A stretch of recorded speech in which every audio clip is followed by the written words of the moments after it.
A few weeks ago, I went to a very haunted abandoned house to play a Ouija board after swearing off Ouija boards for a year.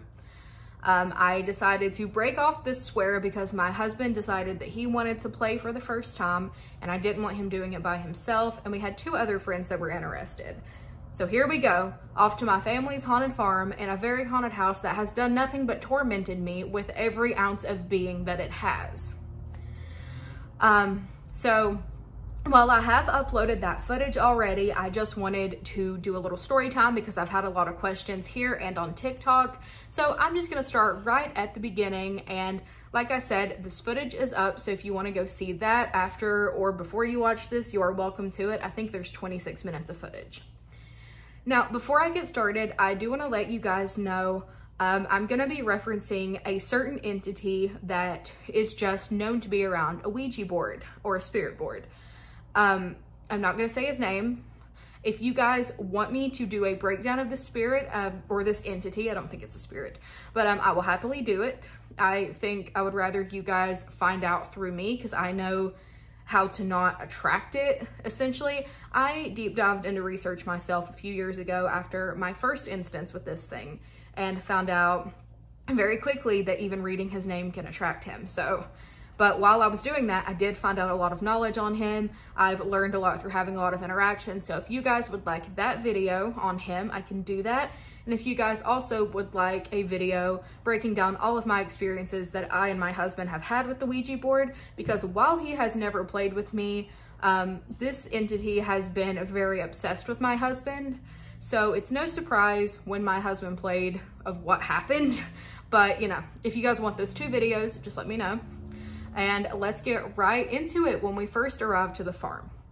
So we get to the farm, we park in front of the barn in the barn lot, and to get to this house, you have to go through a gate, go over an electric fence, and down a hill. So here we go, the sun's setting, we walk into the house, and we go just into the front room.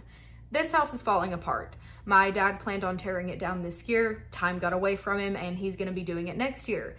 So I thought if I do want to play a Ouija board in this house, because there are some spirits in this house that I would love to talk to, I need to do it this Halloween when the veil's thin because I may not get to next Halloween.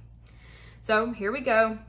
My backpack in tote that has spirit board, rosemary, a candle holder, selenite, black salt, and matches.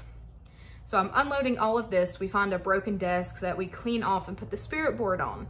And typically, whenever you are playing a spirit board, it's a very good idea to cast a ring of salt protection around you so that whatever you're contacting cannot hurt you. But I had an idea. I thought, okay, what if I put this around the board? That way, whatever's in the board can't escape anyways. And I will say I did do this. I did not have any abnormal paranormal activity happen to me after. Other than like the normal stuff you would assume with the veil being so thin. This was a lot better. And if I ever do play a Ouija board again, which I don't know if I will be doing this again. So I highly recommend if you play it. And that's another video. If you guys want me to do like a Ouija board rule breakdown and like etiquette, I can do that as well. But yeah, just line that board with salt around it. We do that. Things are already kind of weird before we play. We can hear things moving around in the attic. Doorknobs are turning. We're hearing stuff. I heard something in my ear and like felt it on my neck at one point. But we're playing. Things are, you know, going as I expected. We're getting the telltale signs that this entity is who we're talking to. And of course, because he's been waiting for my husband. And he really doesn't have much to say unless my husband's fingers are on that planchette. So my husband tries a bunch to like banish him, tell him he's not welcome, right?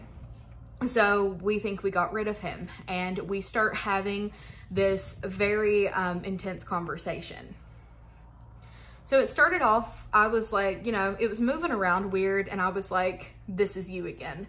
But the board was like, no, and you can watch this footage. It was like, you know, we asked if it was illiterate and it said yes, it was the spirit of a little boy. He'd been gone for 93 years. So at this point, I am connecting the dots in my head with something very tragic that happened in that house to a child. Years and years before my family bought this farm and this house, there was a family that lived in that house that had a little boy. This little boy began to show some alarming signs. He was foaming at the mouth, kind of talking out of his head and things like that. And the family diagnosed him with possession. They thought he was demonically possessed And to combat that, they chained him to his bed where he passed away. And he wasn't possessed, obviously. This little boy had rabies and he succumbed to that disease while chained to his bed. So at this point, everyone that's playing the board is crying, you know, as my husband is trying to talk to who we believe is a little boy, trying to explain to him what's happening and that he can move on. In the middle of this very difficult conversation, the planchette starts doing the movements that tell you that it's that entity. I don't know if we were ever talking to that little boy. I don't know if it was just that thing messing with us the whole time. I don't know if we were talking to him and like this entity just like hijacked the energy. But I do plan on going back without the spirit board at some point to see if I can help that little boy if it was him, because it broke my heart.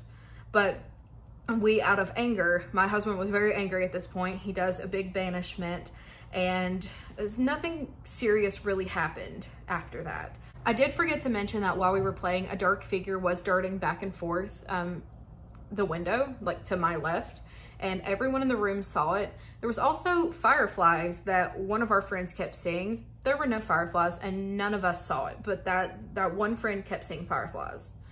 So more stuff happened there. It wasn't scary. It was more personal for one of our friends, so I will not be sharing that.